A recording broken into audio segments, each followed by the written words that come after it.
of Allah, the pleasure of Allah.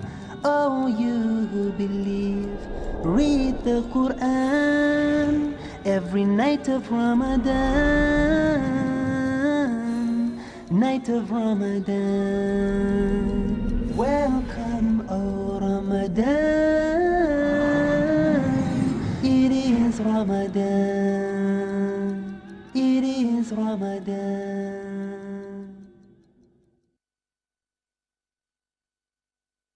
Dear brothers and sisters in Islam and humanity, Assalamu alaikum wa rahmatullahi wa barakatuh.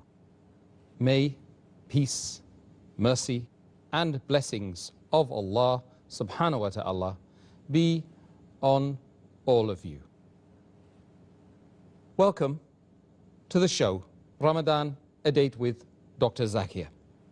I am your host, Yusuf Chambers, and today we will be discussing the topic, benefits of fasting. Dr. Zakir, once again, I greet you with salams. Assalamu alaikum wa rahmatullahi wa barakatuh. Wa alaikum assalam wa rahmatullahi wa barakatuh. The benefits of fasting, Dr. Zakir.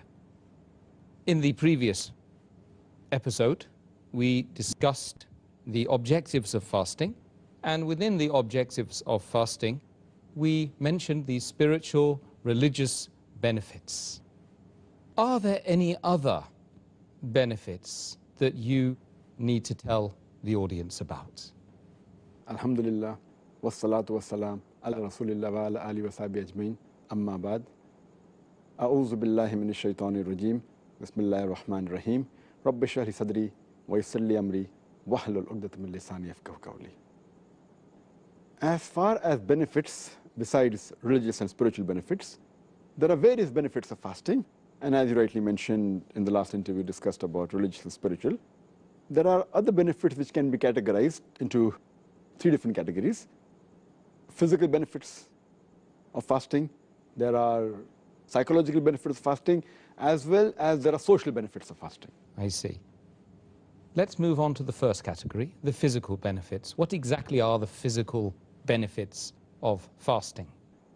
Since fasting mainly involves in abstaining from food, drink and sex from dawn up to sunset, here we realize that the stomach is the main organ of the body which has the maximum diseases, maximum ailments.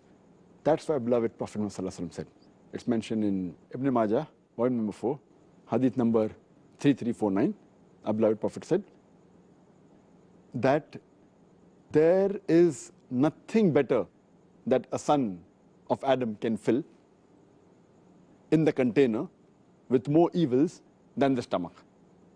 It is sufficient for a man to be on his feet with a few morsels. But if he has to eat more, he can divide the stomach into three parts. 1/3 for the food, 1/3 for the drink, and 1/3 for his breath, or 1/3 for the air. So what we realize that the maximum diseases originate in the stomach because it's house for bacteria.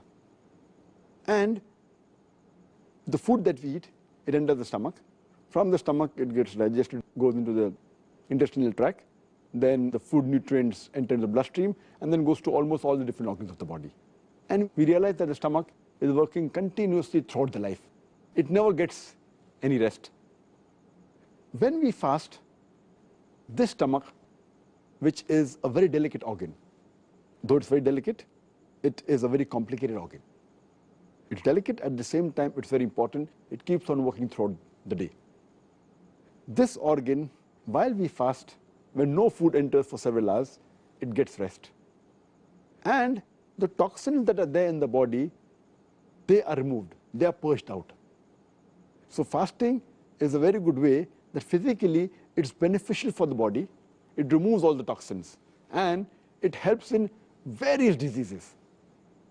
What about the psychological impacts upon the human psyche regarding fasting? I think that's very important. As far as the psychological dimension is concerned, fasting helps in patience forbearance, and perseverance.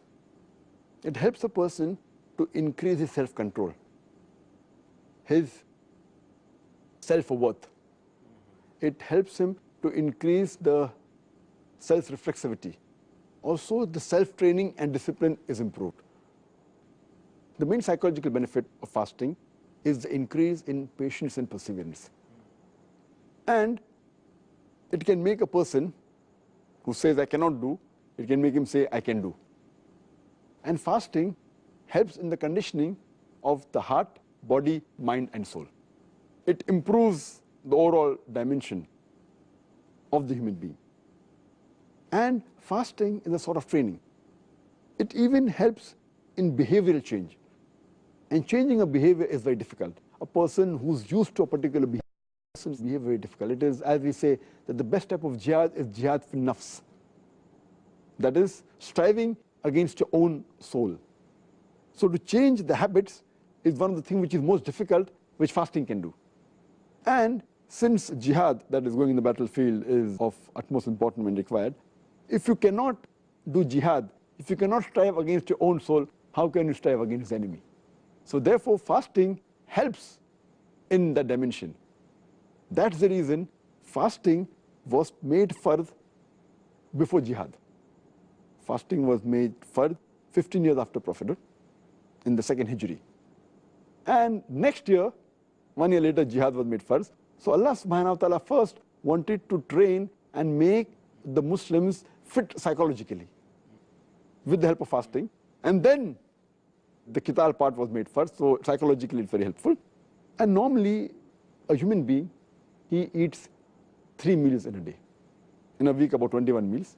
Now that is changed, that behavioral pattern of eating is changed to 2 meals, light meal late in the evening, early night, and before dawn. So the whole pattern is changed, and this helps in various psychological aspects, the training. And today psychology, they tell us that if you can control your hunger, you can control almost all your desires. Actually, from the psychological aspect, myself, just to add something there, it was the fasting in the last week and a half of Ramadan which changed it for me. It changed my mind totally. Alhamdulillah. And that's what actually led me to taking the Shahada. Alhamdulillah. Basically. So, alhamdulillah. Alhamdulillah. That's why I mentioned the psychological aspect, very important. On to the next question regarding the social impact of fasting. There any specific areas that you can shed light on for us today? As far as the social impact is concerned, in fasting, the person realizes about the other human beings who are poor, who don't have food, who don't have shelter. And it makes us realize that how does it feel when a person is hungry? Many of us who are rich, who have no problem of eating food, when we fast, we realize how does it feel when a person is hungry. So our love and our care for the poor people increases. And furthermore, even we realize the bounties of Allah subhanahu wa ta'ala. How many times do we really thank Allah subhanahu wa ta'ala for the food He has given us, for the water? Imagine the air that we get, that we breathe. How many times do we thank Allah for that? So the food, the water which Allah provides us, the rich people hardly their mind goes towards it, but while fasting they realize that. It helps them to care for the poor people. It also helps them in being generous with the other human beings, in sharing with other human beings. It also helps in forgiving other people's fault. So fasting helps the society in various ways. And furthermore, our beloved Prophet Muhammad said, it's mentioned in Sahih al-Jami, volume number 1, hadith number 896, the beloved Prophet said that if you have mercy on those on the earth, then those who are in the heaven, they will have mercy on you. That means if you are merciful to the other human beings, Allah subhanahu wa ta'ala will have mercy on you. So this fasting, it helps us in building the society better. It helps us in being generous, helps us in being loving, in caring with the other human beings. And besides, not only the poor people, it helps us in being good with all the human beings. It helps us in being good with the family, helps us in being good with society. And many a time, we don't realize that we don't give enough time to our family. especially in the Western world. At least in fasting, you're with your family twice. And people make it a point that in fasting, at least they should do the suhoor with the family and at least break the fast with the family. So at least they are with the family twice in the day. So the bonding in the family increases. The family get together, the parents get more closer to children, especially in the Western world where this is neglected. As far as the society is concerned, it is very helpful in getting the society together. We many a time go to our neighbors. During iftar, we call our friends, call our neighbors. And the beloved Prophet ﷺ said, it's mentioned in Sahih Muslim, volume number 3, hadith number 5379. The Prophet said, whenever you're invited, do not refuse. So people invite each other during iftar, during the month of Ramadan. So it helps in getting the human beings closer to one another, whether it be the neighbors, whether it be the society at large. And it's also a very good time for self-improvement as well as doing islah and dawah. We meet people in the mosque. Many people who don't go to the mosque at the month of Ramadan, they come to mosque. We meet them, we can chat with them, we go for Taraweeh. And this is the time we can do islah. We can do dawah to the non-Muslim. And as you rightly said, Ramadan was the month, the time we changed your heart. And Allah gave you hidayah. This is very important. And that's why the beloved Prophet ﷺ said, mentioned in Sunan Tirmidhi, hadith number 1924, that Allah bestows His mercy on those who themselves show mercy to others. Again, a Prophet says, and he continues in this hadith, that if you show mercy to those on earth, those in the heavens will show mercy to you.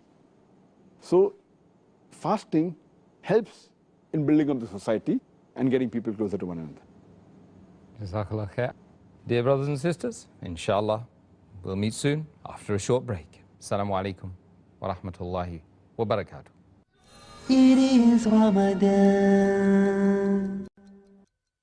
Dear brothers and sisters in Islam and humanity, Assalamu alaikum. Welcome back to the show, Ramadan, a date with Dr. Zakir. I'm your host, Yusuf Chambers, and today we are discussing the benefits of fasting, Dr. Zakir. Let's move on to the next question. I want to come back to some of the points you were mentioning under the physical changes and benefits of the fast. What are the medical implications of fasting? There are innumerable medical benefits when a person fasts. I'll just mention a few of them. It organizes the heartbeat and relaxes it. It reduces the pressure on the heart arteries, and it reduces the fat, the cholesterol, as well as the acids. It releases the pressure on the liver. Fasting also decreases the secretion of the digestive glands, which normally causes ulcer. There are less chances of having kidney stones when a person fasts. Fasting is also helpful in non-insulin dependent diabetes. And fasting is also helpful in reducing the weight. Fasting as a whole, it is beneficial for the whole digestive system as well as central nervous system. Fasting helps in removing the toxins from the body. Fasting increases the immunity of the body. Fasting also reverses the aging process. It increases the longevity, lifespan of a human being. Fasting also helps in creation of more of T cells, which are known as killer cells. And fasting as a whole, it rejuvenates and overhauls the complete body. And there are various diseases which are helped when a person fasts. For example, a person who is suffering from certain diseases, and if a person fasts, it's helpful for him. For example, in cardiovascular diseases, if a person is suffering from asthma, from arthritis, from digestive disorders, if he's suffering from lupus, from skin disorders, if he's suffering from non-insulin dependent diabetes, there are various, so list can go on and go on. And it is even helpful in removing a person who's addicted to things which are haram, and even medically they aren't good. For example, smoking, or a person who is an alcoholic, or a person who's a chain smoker, fasting helps him in breaking this wrong habit and addiction. Let's move on to the next question.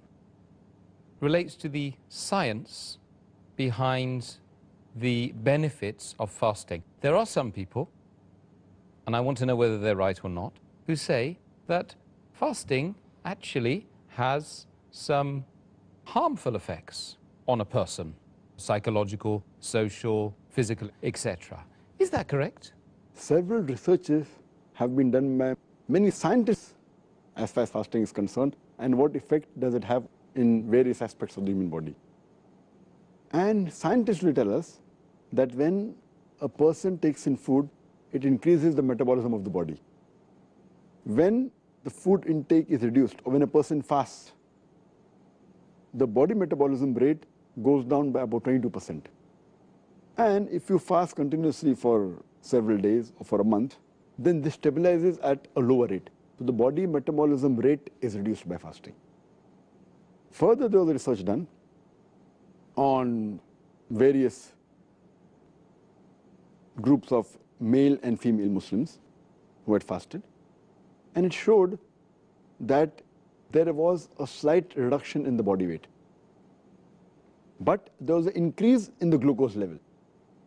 As far as all the other things are concerned, it remained constant, whether it was the testosterone or the cortisol, whether it was sodium, potassium, urea, whether it was cholesterol, whether it was HDL, high density lipoprotein, whether it was LDL, low density lipoprotein, whether it was TG, the triglyceride, all these, the body level, they remained the same.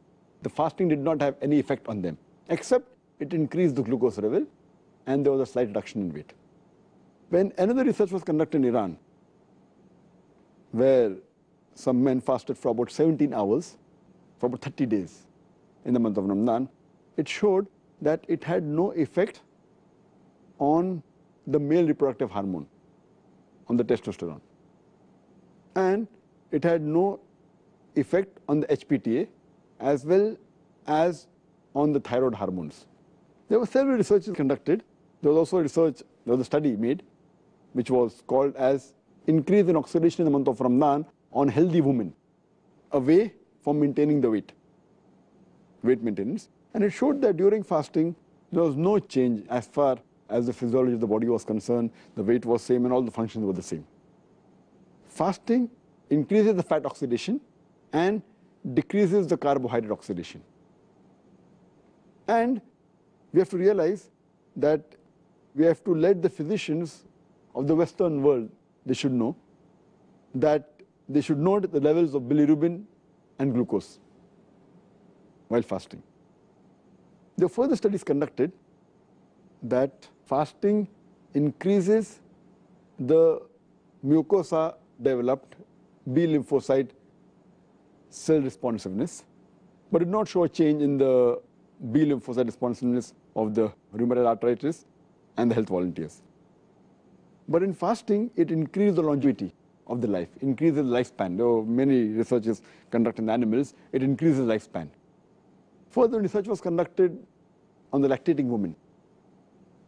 When they fasted, the fasting did not increase or decrease. There was no change in the milk volume as well as the content of the milk. The glucose level was the same, the fat concentration was the same, the lactose content was the same. There was no change per se as far as the lactating mothers were concerned. There were researches done regarding fasting's effect on menstruating women as well as the reproductive cycle. And when the research was done, there was no change whatsoever. There wasn't any change in the menstrual cycle in fasting, or there was no negative effect, no positive effect. So it is wrong to say that fasting has an ill effect. There are many benefits which we discussed earlier. But there are certain positive points that fasting has helped in certain diseases. For example, rheumatoid arthritis, osteoarthritis, it helps. And what we realized that when researches were done, that on animals, when they are sick, they don't prefer having any food. Same thing with the children. When children get sick, They don't prefer having food. It is the family members who force them to have food. And research has shown that when food is taken when a person is sick, it prevents him from getting well early. It hampers the immune system. So when a person fasts, when he's seriously ill, it helps him to recover faster. That's the reason now we find that there are many treatments which include fasting for various diseases which are followed by the Western world. Because when a person fasts, his body gets rest and the toxins are removed from the body, so it helps him to recover faster. And fasting is also good to change the behavioral pattern. And if a person is addicted or a person is alcoholic, as I mentioned earlier, or is a chain smoker, if he fasts, it's a good point that he can stop it throughout his life. And people who are habituated to things like tea, coffee, junk food, when they fast and they stay away from it, when the taste buds they don't have for the full month, the taste buds don't crave for that, and when they have healthy food, they start liking it. So it's a good time to stay away from junk food. If you can do it for 1 month, you can do it throughout your life. Yes. And there are certain diseases. For example, insulin-dependent diabetes. A person who's suffering from insulin-dependent diabetes, he should not fast because he has ketosis. Normally, the ketones are used as a source of energy. But if a person has insulin-dependent diabetes, he's unable to use this. So therefore, a person who has insulin-dependent diabetes, he should not fast. But naturally, if he takes insulin and fasts and with the medical advice, it's fine.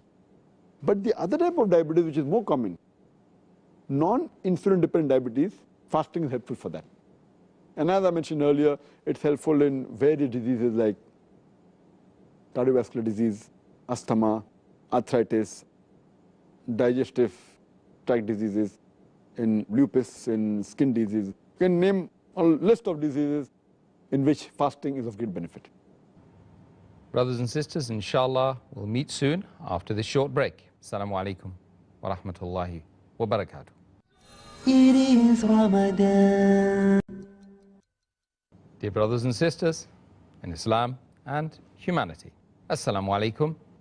Welcome back to the show, Ramadan, a date with Dr. Zakir. I'm your host, Yusuf Chambers, and today we are discussing the benefits of fasting. Assalamu alaikum. Wa alaikum assalam wa rahmatullahi wa barakatuh. Dr. Zakir, I think it would be really interesting to know, I mean, this research, has it been done by Muslims or non-Muslims? These researches have been done by both Muslims and non-Muslims. And there are hundreds of non-Muslim scientists who have done research on fasting. So it's not only the Muslims. More of the non-Muslims do research on fasting. But there are even Muslims. For example, if you read the book, Fasting, A Way of Life, by Alan Cott, he writes that fasting is altogether, it gives rest to the digestive tract as well as the central nervous system for the whole body. And he's a non-Muslim. There was a research done by an Indian doctor by the name of Dr. Shanti Rangwani, and she says that when a person fasts, there is no intake of food. So the toxins are created by the food that you eat. So no new toxin is created. And whatever toxin is there present in the body from before, it gets excreted from the body. So fasting is a very good method of excreting all the toxins from the body, and it purifies the body system. It was done by a non-Muslim. The research is done even by Muslim. The research done by Dr. Suleiman in the University Hospital in Amman in Jordan. And he did a research on a group of men and women. There were 42 men and 26 women. And the research was done that they fasted, and the changes in the body was noted. And they found out that there was a slight reduction in weight. And there was an increase in the glucose level. But as far as the other components are concerned, testosterone, cortisol, sodium, potassium, urea, all of them remained the same. There was no change as per in the body except the glucose level increase and the reduction in the weight of the human being. There were several researches done by non-Muslims. There was a group of non-Muslim scientists who did research in Africa in areas where there were famine. And they realized that people, when they did research, that people who were starving because of famine, and they lived in the same refugee camp, some people who had food and some people who were starving. But those who were starving, they had less chances of having tuberculosis as well as malaria. So fasting increased the defense mechanism against tuberculosis and malaria. So it's Allah's mercy, alhamdulillah. Can you believe? Because they were starving, it prevented them from having tuberculosis as well as malaria. Allahu Akbar.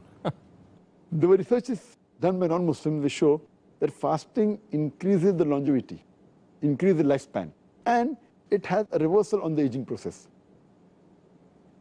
There was research done by a Muslim scientist by the name of Dr. Osama Kandil in the Harvard University. Muslim, but in a non-Muslim country, non-Muslim university. And he did a research on patients suffering from cancer.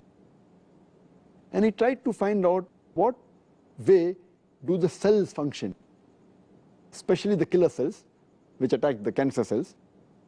And he did a counting just before they started fasting. And then he again did a counting on the 21st day of Ramadan, then 28th day of Ramadan. And he found that there was a marked difference. After 21 days and 28 days, the number of cells, the killer cells, they increased. And these cells, they attack the cancer cells. And it shows that even the immunity increased. The defense mechanism of the human being, because of fasting, it increased. And there was another research again done in the same patients, and it found out that the T cells, which are normally required for the defense immunity of the human being, they increased to a gate level. And T cells are mainly responsible when anyone has a disease. They are mainly the soldiers, or they are called Major General of the army that you have. They are the T cells, and they go and they see to it, any disease is there, it goes and try and destroys the disease. And AIDS is a disease which mainly attacks these T cells. Therefore, it's known as acquired immune deficiency syndrome. So when you fast, these cells increase and the immunity of the human beings increase. I would like to mention one more research done by a European non-Muslim by the name of Dr. Jeffrey. And what he says that fasting is not only done by human beings. Fasting is even done by the animals and the plants. And he gives the example, the animals that live in cold countries, during heavy snowfalls, they stay separately and they don't eat and they go in hibernation. And there are examples of animals like frog, which go in hibernation. And here they don't eat, they fast. And he gives the example in his book that even the trees in winter, when they don't get water, they're fasting. But the moment later when spring comes, you find that the tree is filled up with colorful leaves, with flowers, with fruits. And he suggested that every human being, every year, should at least fast for 40 days. And we know that it's first for every Muslim to fast in the month of Ramadan. That's approximately 30 days. And further, if you keep the 6 days of fasting in Shawwal, that makes it 36 days. So Allah subhanahu wa ta'ala and our Prophet has already given us this guidance which the non-Muslim European has given us recently. So there are many researches done by non-Muslims on fasting, and it's very beneficial for the human body. Dr. Zakir, most of the research that you've mentioned, I suspect a lot of the other research we haven't had time to mention today, was done relatively recently. Was this knowledge, this scientific knowledge, available for the Muslims in history? As far as the earlier Muslims are concerned, some of the facts were known, some were not known, not in the same way as we have come to know by research today. And I'll give you the reason why later. But the main question is concerned that were they aware about these aspects of fasting? In a different way, may not be in the same way as we know today. That reminds me, I read a book by Maulana Abul Hasan Nadwi, Arkanul Arba, where Maulana Abul Hasan Nadwi, he writes in his book, Arkanul Arba, and he gives incidents at the time of Khalifa Harun Rashid. And there he gives a dialogue between the Christian physician of Khalifa Harun Rashid and a Muslim by the name of Ali bin Hussein bin Waqid. And this Christian physician of Khalifa Harun Rashid, he says that the Quran is considered to be a book of sciences. And we know there are two types of sciences, science of the body, science of the soul. So what does your Quran speak about medical science?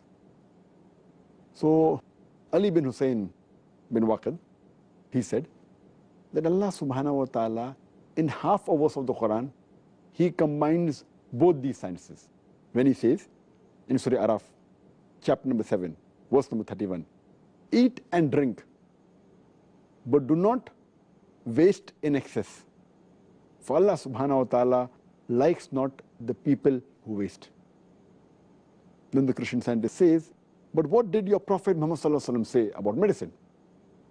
So he said that he's mentioned that the stomach is the main house of diseases, and prevention is the best thing for ailment. And prevention is better than cure. And as I mentioned, our beloved Prophet Muhammad sallallahu alaihi wasallam said, it's mentioned in Ibn Majah, volume number 4, hadith number 3349. The Prophet said, the son of Adam does not fill a vessel more worse, more evil than the stomach. A few morsels are sufficient to keep him on his feet. If he has to eat more, 1/3 of the stomach can be of food, 1/3 drink, and 1/3 should be for his breath. So then that Christian physician said, that means when you had the guidance of your Allah and Prophet Muhammad, we did not require Jalinus. Jalinus, he was a very famous non-Muslim physician of that time.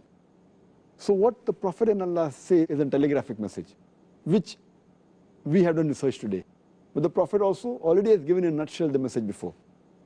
And in that same book, Arkanul Arba, Maulana Abul Hasan Nadwi, he mentions and he gives the example of another non-Muslim scientist who's an American. He says that every human being, whether poor or rich, he should fast for some days every year. It will keep him healthy. And then he says that Islam is the best religion, which has made it compulsory on his followers to fast.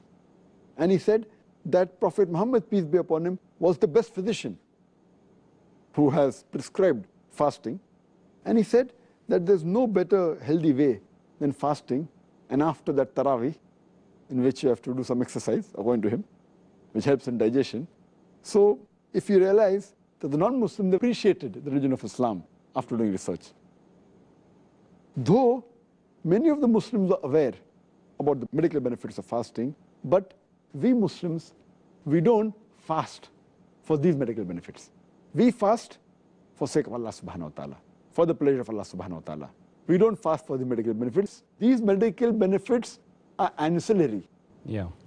Or they may be maybe sweet dishes, maybe the dessert. Our main biryani, our main meal course is for pleasure of Allah subhanahu wa ta'ala, which we discussed in the objective of fasting. We don't fast for medical benefits. Even if these medical benefits were not there, we Muslim would have fasted for Allah subhanahu wa ta'ala. But as whatever we do for Allah subhanahu wa ta'ala, Allah gives us back in return. So all the acts that we do, it actually benefits us in various ways in this world as well as in the akhirah. But we Muslims don't fast for these medical benefits. These are just bonuses that we get, irrespective of whether we get or not, yet would fast for the sake of Allah subhanahu wa ta'ala. Yeah, that's good. So when you listen to the commandments of Allah subhanahu wa ta'ala, and Rasulullah sallallahu alayhi wasallam, look at his life and implement those things, immediately you get some benefit in this world. Subhanallah. Dear brothers and sisters, inshallah, we'll meet soon after the short break. Assalamu alaikum wa rahmatullahi wa barakatuh. It is Ramadan. Dear brothers and sisters in Islam and humanity, Assalamu alaikum Welcome back to the show, Ramadan, a date with Dr. Zakir. I'm your host, Yusuf Chambers, and today we are discussing the benefits of fasting. Assalamu alaikum. Wa alaikum assalam wa rahmatullahi wa barakatuh. Dr. Zakir, may Allah give us great benefits through the fasting. We've discussed so many benefits. There's so many to discuss, Dr. Zakir. I think we could have 3 programs on this, just on this subject alone. But alas, we can't spend that much more time in the interview stage because it's come to an end. And we need now to take some questions from the audience, from the people watching Peace TV. So let's move on now. The first question we have from one of our viewers is, many Muslims fast during the day but overeat in the night time during the month of Ramadan. Many eat more food in the month of Ramadan during the nights than they do during non-Ramadan time. Will they be in a position to derive the medical benefits that the person who doesn't eat too much will get? As far as deriving the medical benefits, those people who overeat in the night, and we know there are many Muslims, unfortunately, who eat a lot during iftar, they eat in excess, and many of them keep on eating most part of the night, and then they fast. This is against the commandment of Allah subhanahu wa ta'ala. Allah says in Surah Araf, chapter number 7, verse number 31, eat and drink, but waste not by excess. Allah subhanahu wa ta'ala does not like the wasters. Here we know people buy food, they have iftar parties where they make a variety of dishes, it goes in waste and a loss of lot of money which can benefit the poor people. Surely this is not the way of Islam. And as I mentioned earlier, beloved Prophet Muhammad sallallahu alaihi wasallam, it's mentioned in the hadith of Ibn Majah, volume number 4, hadith number 3349, that the son of Adam does not fill a vessel more worse than the stomach. Few morsels are sufficient to keep him on his feet. If he wants to eat more, we should divide the stomach in 3 parts, 1/3 for food, 1/3 for drink, and 1/3 for his breath, or 1/3 for air. Based on this, but natural overeating is against the sunnah, against the commandment of Allah subhanahu wa ta'ala, and even he will not get the benefit of fasting. Fasting means a person abstains from food and then has normal, doesn't overeat. So most of the benefits that are mentioned in the medical benefits, most of them he will not get. Some he may get. Sometimes if he overeats excessively, it may cause a damage to health. It's like, I gave the example in the last episode, person eats, then he puts his finger in the throat and vomits out. So the food he eats will not make him healthy. So here the fasting will not benefit if he overeats. It goes against the principle of fasting. Good. I think that's a very concise answer, and that's what we need. There's lots of questions to get through, Dr. Zakir. Second question from one of our viewers again. If a Muslim fasts with an intention of reducing his or her weight or dieting, will he get the reward of fasting, he or she? If you're talking about reward in general, Islamic, they're talking about Jannah, forgiveness, etc. Our beloved Prophet said in Sunan Tirmidhi, book of fasting, hadith number 2331, that there's no fast for a person who does not intend to fast the night before. Intention is a must. Intention means for the sake of Allah subhanahu wa ta'ala, for the pleasure of Allah subhanahu wa ta'ala. A person who doesn't have this intention, surely he will not get the religious benefits. He will not get the spiritual benefits. The reason why we fast, that is taqwa, what we discussed in the last episode.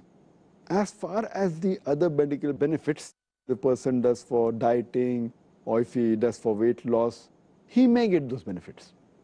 Like there are people who fast maybe for political reason, people do hunger strike, people, they fast for a pressure. Some people fast, as we mentioned, for weight loss, for dieting. So that part of the medical benefit they may get, but not the benefit completely of Islam. And as Allah says in the Quran, in Surah Hud, chapter number 11, verse number 15 and 16, anyone who does any deeds For this world, Allah will sure give him the reward without diminishing for this world. But he will have no reward in the hereafter, except for hellfire. And he's really, the person who does such deed is really misguided. So fasting only for weight loss, dieting is just, it is penny wise, pound foolish. What I've realized that we have to mainly fast for the sake of Allah subhanahu wa ta'ala. Then we get the overall benefit. Okay, I'd prefer to be a little bit fat and then, but go to paradise actually, wouldn't you? Okay. No, you can become thin and yet go to paradise. Yes. If you fast the complete right way like the sunnah of the Prophet Absolutely. Muhammad wasn't fat. Alhamdulillah. Yes, I get your point, Dr. Zakir. Next question. The Prophet Muhammad sallallahu alaihi wasallam, we've heard in previous episodes of the series, used to break fast with the dates, and it's therefore highly recommended to break fast with the date. Can you inform us about the medical benefits of dates? Dates is a wholesome food. Dates contain high level of carbohydrates, 44 to 88%. It has a low fat content, 0.2 to 0.5%. There are about 15 minerals and salts in dates, about 6 vitamins. The protein level is 2.3 to 5.6%. It has a high fiber content, 6.4 to 11.5%, depending upon the different types of dates. And if you realize that because of the high carbohydrate content, it is a very good source of energy. The moment you have date, immediately it gives you energy. It is far better than any other, whether you have the glucose powder, etc. The date gives instant energy, and a person can survive only on dates and water for days and months together. And our Prophet Muhammad, there used to be no food for days and weeks together in his house, and he used to survive only on date and water, sometime on date and camel milk. So date is a wholesome food. The fat content, it doesn't increase the weight, hardly any. So there's no risk a person who's afraid, oh, the weight will increase. That's not there. As far as the minerals are concerned, it contains about 15 different minerals. It even contains fluoride, which prevents the tooth decay. It contains selenium, which fights against cancer and increases the immune system of the human body. It contains about 6 vitamins, though to a less degree, less content. It contains vitamin C, vitamin B1, vitamin B2, niacin. It contains vitamin A. It has proteins which have 23 different amino acids. And this fruit date has amino acids which are not contained in other fruits which normally people have.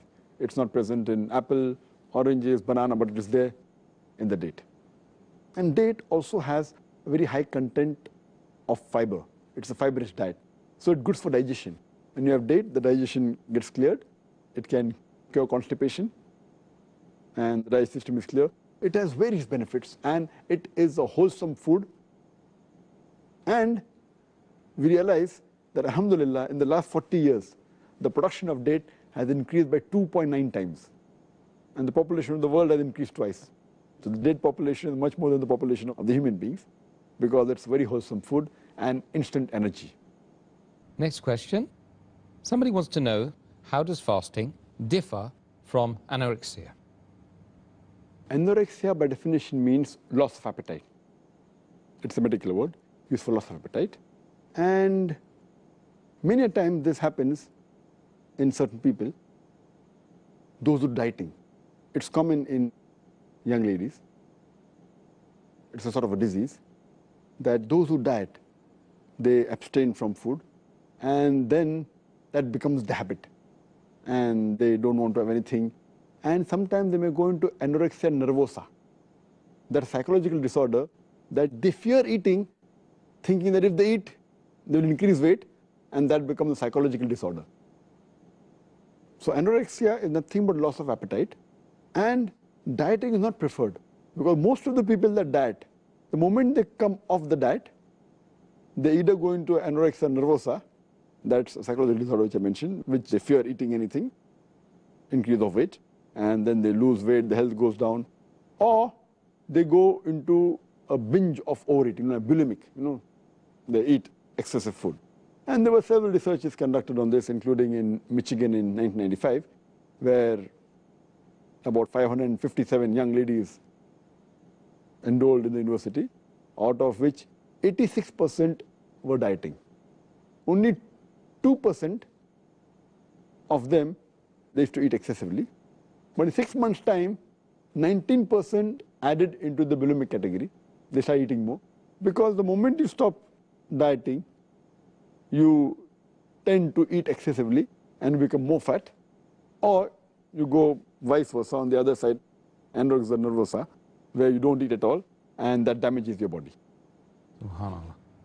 Well, you're going to help us not to get into that.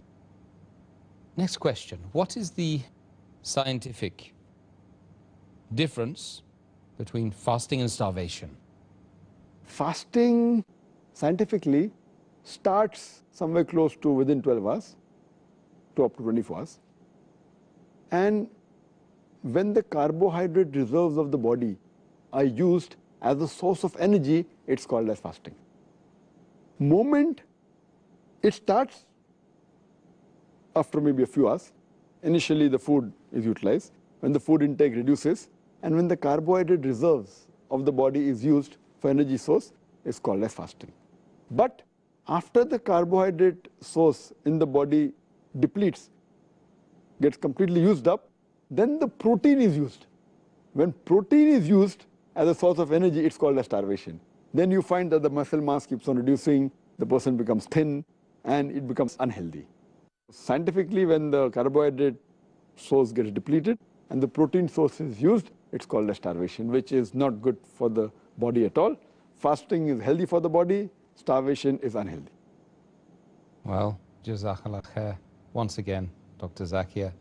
And we've heard many benefits of fasting tonight, and I hope and I pray Allah subhanahu wa ta'ala enables us to take those benefits and the instructions you've given tonight and utilize them during this wonderful month of fasting.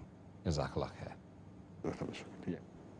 Dear brothers and sisters, may Allah subhanahu wa ta'ala bestow benefits for the whole of this month regarding the fasting, especially as now you've got no excuse because you've heard all the medical raison d'etres and all the spiritual, religious, physical, psychological, medical reasons.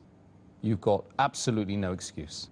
So please take benefit of Dr. Zakir Naik's advice in this show and in the preceding shows, and we will join you same time tomorrow when we will be discussing Ramadan, the month of repentance. Assalamu alaikum wa rahmatullahi wa barakatuh.